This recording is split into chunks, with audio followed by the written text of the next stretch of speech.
அன்பார்ந்த பெரியோர்களே,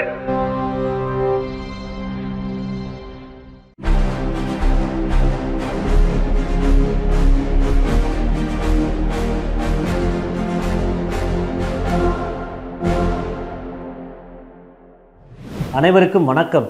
இன்றைய விடுதலை பார்வைக்கு அன்போடு வரவேற்கிறோம். சுயமரியாதை, பகுத்தறிவு, சமூக நீதி ஆகிய கருத்துக்களுடன் வெளிவரும் உலகின் ஒரே பகுத்தறிவு நாளேடான விடுதலை இன்று வெளிவந்திருக்கிறது. இன்றைய விடுதலையில் பல்வேறு செய்திகள் இடம் பிடித்திருக்கின்றன. நிழல்களில் இருந்து அதிகாரத்திற்கு இந்துத்துவ சக்திகள் வந்தால் எவ்வாறு இருக்கும் என்பதற்கு ஒரு ஆபத்தான போக்கினை சுட்டிக்காட்டி நியூயார்க் டைம்ஸ் நாளிதழில் வெளிவந்துள்ள செய்தியை ஒட்டி இன்றைக்கு விடுதலையின் முதல் பக்கத்தில் அதனை படம் பிடித்து செய்தியாக காட்டியிருக்கிறது. பிரதமர் மோடி அவர்கள் 2025ஆம் ஆண்டு சுதந்திர தின உரையில் புதிய இந்தியாவை மறுவடிவமைத்து வருவதாக ஆர்எஸ்எஸ் அமைப்பு குறித்து பெருமைப்பட பேசினார். மோடி அவர்கள் 11 ஆண்டுகால பதவியில் ராஷ்டிரிய சுயம் சேவக் என்று சொல்லப்படும் ஆர்எஸ்எஸ் தீவிர வலதுசாரி இந்துத்துவ அமைப்பிற்கு வெளிப்படையாகவே அவர் ஆதரவு அளித்து வந்தார். இந்த அமைப்பு தான் மோடி அவர்களை இளமை காலத்திலிருந்தே அவரின் தனிப்பட்ட வாழ்க்கையவே வடிவமைத்திருக்கிறது. இந்த ஆண்டு அதன் 100ஆண்டு விழாவை கொண்டாடும் வேளையில் இந்த அமைப்பு எத்தனை பெரிய அரசியல் சக்தியாக உருவெடுத்துள்ளது என்பதை பிரதிபலிப்பதுதான் இதற்கான அங்கீகாரம் என்று அந்த செய்தியில் வந்திருக்கிறது. ஆர்எஸ்எஸ் அமைப்பு இந்தியாவில் முஸ்லீம் படையெடுப்புகள் மற்றும் காலனித்துவ ஆட்சியின் நீண்ட வரலாற்றுக்கு பிறகு இந்துத்துவ பெருமையை மீட்டெடுக்கும் அமைப்பாக தன்னை நினைத்து கொண்டிருக்கிறது.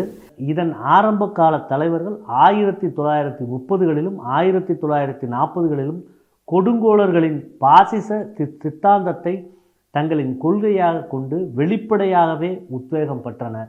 காந்தியாரின் படுகொலையில் தொடர்புடையது உள்ளிட்ட குற்றச்சாட்டுகளால் பல முறை தடை செய்யப்பட்ட போதிலும் அது தப்பி பிழைத்து வலதுசாரி அமைப்பாக வளர்ந்துள்ளது. ஆர்எஸ்எஸ் இந்தியாவின் நிறுவனங்களை இவ்வளவு ஆழமாக ஊடுருவி கையகப்படுத்தியுள்ளதால் மோடிக்கு பிறகும் அதன் ஆழமான வேர்கள் இதை நீண்ட காலமாக வலுவான சக்தியாக தக்க வைக்கும். இது இந்திய சமூகம், அரசாங்கம், நீதிமன்றங்கள், காவல்துறை, ஊடகம் மற்றும் கல்வி நிறுவனங்களுக்குள் பறந்து விரிந்த இணை அமைப்புகளின் வழியாக செல்கிறது. ஆர்எஸ்எஸ் தனது இரகசிய தன்மையை வளர்த்து கொண்டிருந்தாலும் சமீப ஆண்டுகளில் பெருமையுடன் மிகவும் பகிரங்கமாக அதனை வெளிப்படுத்தி திகழ்ந்து கொண்டிருக்கிறது. அதன் உறுப்பினர்களும் அதன் செல்வாக்கும் எங்கும் பரவியுள்ளன. மோடி பாரதிய ஜனதா கட்சி முக்கிய தேர்தல்களில் ஆதிக்கம் செலுத்துவதை பார்க்கும்போது ஆர்எஸ்எஸின் அரசியல் இயந்திரம் செயல்படுவதையே பார்க்கிறோம். ஆர்எஸ்எஸ் பாஜகவின் வேட்பாளர்களின் நடவடிக்கையவே வடிவமைக்கிறது.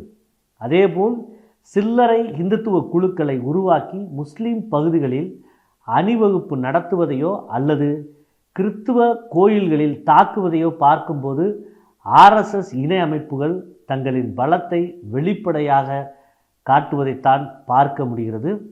2024 தேர்தலுக்கு பிறகு ஆர்எஸ்எஸ் மற்றும் மோடி இடையிலான உறவில் சில ஏற்ற இறக்கங்கள் இருந்தாலும் இறுதியில் ஆர்எஸ்எஸின் நீண்டகால திட்டமான இந்து ராஷ்டிராவை நோக்கிதான் நாடு நகர்வதை வெளிப்படையாக பேச துவங்கி இருக்கிறது.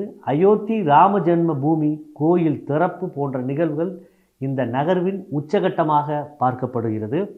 உலகின் மிகப்பெரிய ஜனநாயக நாடு என்று அழைக்கப்படும் இந்தியா தற்போது தேர்தல் சார்ந்த எதேச்சை அதிகாரம் நோக்கி செல்வதாக பன்னாட்டு அமைப்புகள் விமர்சித்து கொண்டிருக்கின்றன. ஊடக சுதந்திரம் காணாமல் அடிக்கப்பட்டு எதிர்க்கட்சிகள் பலவீனப்படுத்தப்படும் இந்தியாவின் எதிர்கால ஜனநாயகம் குறித்து அச்சத்தை ஏற்படுத்தி வருகிறது.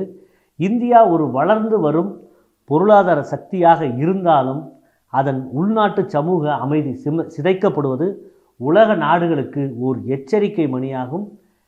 இந்து வலதுசாரி அமைப்புகளின் பிடியில் இந்தியா சிக்கியுள்ளது. இதுதான் புதிய இந்தியாவின் மறுமலர்ச்சியா என்று நியூயார்க் டைம்ஸ் நாளிதழில் முதல் பக்க செய்தியாக வெளிவந்திருக்கிறது.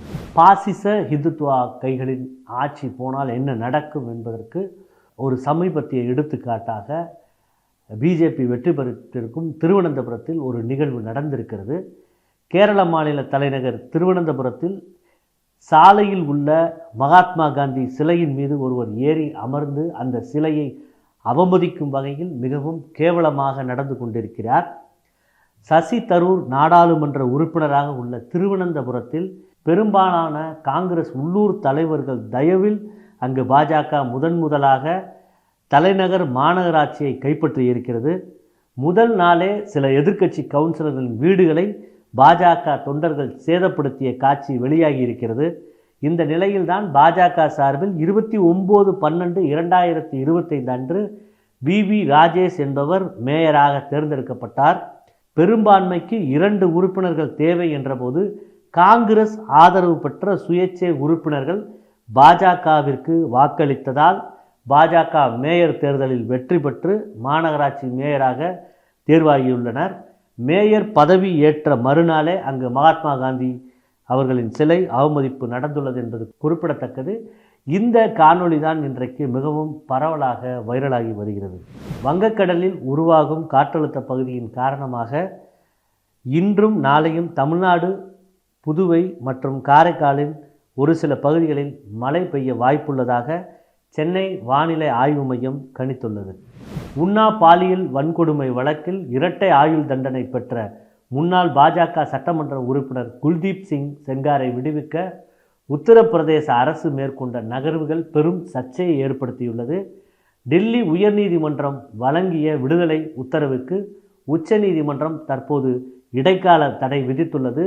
இது தொடர்பாக தான் இன்றைக்கு விடுதலையின் தலையங்கம் மிக தெளிவாக விளக்கமாக அந்த தலையங்கம் வெளிவந்திருக்கிறது. வாசகர்கள் அதனை கவனமாக படிக்குமாறு கேட்டுக்கொள்கிறோம். உலகம் முழுவதும் 2026ஆம் ஆண்டு ஆங்கில புத்தாண்டு கோலாகலமாக கொண்டாடப்பட்ட வேளையில் ஆண்டின் முதல் நாளில் பிறப்பவர்கள் தங்களது பிறந்த நாளையும் புத்தாண்டையும் ஒரே நாளில் கொண்டாடும் இரட்டப்பு மகிழ்ச்சியை பெறுவார்கள். அந்த வகையில் தமிழ்நாடு முழுவதும் நேற்றைக்கு ஜனவரி 1ஆம் தேதி ஆங்கில புத்தாண்டு அன்று மட்டும் சுமார் 545 குழந்தைகள் பிறந்துள்ளனர். CD பிரிவு ஊழியர்கள் ஆசிரியர்களுக்கு பொங்கல் போனஸ் தொகையாக ரூபாய் 3000 வழங்கப்படுவதற்காக ரூபாய் 184 கோடி நிதியை ஒதுக்கி முதலமைச்சர் மு க ஸ்டாலின் அவர்கள் உத்தரவு பிறப்பித்துள்ளார். கோமா நிலையில் இருக்கும் கணவரின் மனைவிக்கு வங்கிக் கணக்குகளை நிர்வாகம் செய்ய உரிமை உண்டு என்று டெல்லி உயர்நீதிமன்றம் உத்தரவிட்டுள்ளது. ஒரு மராத்தியர் மும்பை மேயராகி விடக்கூடாது என்பதே பாஜகவின் நோக்கம் என்று சிவசேனா உத்தவ் தாக்கரே பிரிவு தலைவர் சஞ்சய் ராவத் குற்றம் சாட்டியிருக்கிறார்.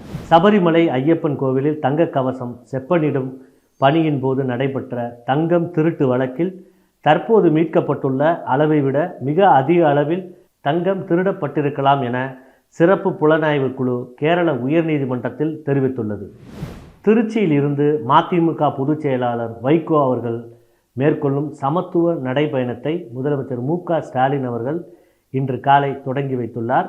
இந்த நிகழ்வில் பல்வேறு கட்சி தலைவர்களும் முன்னணியினரும் பங்கேற்றுள்ளனர். திராவிடர் கழகத்தின் சார்பாக திராவிடர் கழக பொதுச் செயலாளர் துரை சந்திரசேகரன் அவர்கள் பங்கேற்று வாழ்த்துரை வழங்கினார். நீதி கட்சியின் மூத்த தலைவரும் மெட்ராஸ் மாகாணத்தின் மேனாள் முதலமைச்சருமான முனுசாமி அவர்களின் பேரனும் தெலுங்கானா மாநிலத்தில் சீரிய பகுத்தறிவாளரும் தீவிரமான பெரியார் பற்றாளருமான ஹைதராபாத் JD தாமோதரன் அவர்கள் இன்று காலை மறைவுற்றார். அவருக்கு திராவிடர் கழக தலைவர் ஆசிரியர் கி வீரமணி அவர்கள் இரங்கல் தெரிவித்துள்ளார். இந்தியாவின் தூய்மையான நகரம் என 8வது முறையாக தேர்ந்தெடுக்கப்பட்ட இந்தூரில் கழிவு நீர் கலந்த குடிநீரை பருகி தற்போது வரை 10க்கும் மேற்பட்டோர் உயிரிழந்துள்ளனர். 100க்கும் மேற்பட்டோர் மருத்துவமனையில் அனுமதிக்கப்பட்டிருக்கின்றனர். இந்த நிலையில் உயிரிழப்புகள் தொடர்பாக மத்திய பிரதேச அமைச்சரும் அத்தொகுதியின் பாஜக சட்டமன்ற உறுப்பினருமான கைலாஷ் விஜயவர்கியாவிடம் ஆங்கில ஊடக செய்தியாளர் ஒருவர் ஒரு கேள்வியை முன்வைத்திருக்கிறார். அதற்கு பதிலளித்த ஒன்றிய அமைச்சர் வீணான அல்லது பயனற்ற கேள்விகளை கேட்காதீர்கள் என கூறியுள்ளார். மேலும் அவர் கண்டா என்றும் கூறியுள்ளார். ஹிந்தியில் கண்டா என்ற சொல் பேச்சு வழக்கில் பயனற்றது, குப்பை, ஒன்றுமில்லை என்பதை குறிக்க பயன்படுத்தப்படுகிறது. சில வார்த்தைகள் பேச தடுமாறிய பிறகு அந்த பாஜக அமைச்சர் கண்டா என்ற சொல்லை பயன்படுத்தியதாக கூறியிருக்கிறார். இதற்கிடையே அந்த ஊடகவியலாளருக்கும் அந்த பாஜகவின் சட்டமன்ற உறுப்பினருக்குமான அது வாக்குவாதமாக தொடர்ந்திருக்கிறது. அது தற்போதைக்கு சமூக வலைதளத்தில் வைரலாக வந்து கொண்டிருக்கிறது. மேலும் இது போன்ற செய்திகளை பார்த்திடவும் ஆசிரியரின் பொதுக்கூட்ட உரைகள், பேட்டிகள், குழந்தைகளுக்கான காணொளிகள், பகுத்தறிவு திரைப்படம், ஆவணப்படம், குறும்படம் ஆகியவற்றைகளை பார்த்திட பெரியார் விஷன் OTTயை தரவிறக்கம் செய்து சப்ஸ்கிரைப் செய்யுமாறு கேட்டுக்கொள்கிறோம். நன்றி, வணக்கம்.